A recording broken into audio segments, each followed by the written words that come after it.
মেয়েদের private part ঢিলা হয়ে গেলে কি কি সমস্যা হতে পারে জানেন? আর এটা কি সত্যিই ঠিক করা সম্ভব? অনেকেই এই বিষয়টা নিয়ে লজ্জায় কথা বলেন না, কিন্তু বাস্তবে এটা খুবই কমন একটা সমস্যা, বিশেষ করে বাচ্চা জন্মের পর। প্রাইভেট পার্ট লুজ বা ঢিলা মনে হলে কিছু সমস্যার অনুভূতি হতে পারে। স্বামীর সাথে সম্পর্কের সময় আগের মতো টাইটনেস না থাকা, নিজের কনফিডেন্স কমে যাওয়া, কখনো কখনো প্রস্রাব ধরে রাখতে সমস্যা, হালকা লিক হওয়া। তবে একটা গুরুত্বপূর্ণ কথা, অনেক সময় এটা আসলে লুজ না, বরং পেলভিক মাসল দুর্বল হয়ে যায়। ভালো খবর হলো এটা সমাধান আছে। নিয়মিত কেগল এক্সারসাইজ করলে মাসল আবার শক্ত হয়। সঠিক ডায়েট ও হেলদি লাইফস্টাইল সাহায্য করে। প্রয়োজন হলে ডাক্তারের পরামর্শে ট্রিটমেন্ট নেওয়া যায় সবচেয়ে জরুরি। এই বিষয়টা নিয়ে লজ্জা না পেয়ে সচেতন হওয়া।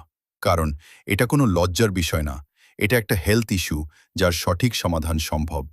এমন আরও হেলথ ভিডিও পেতে ফলো করুন।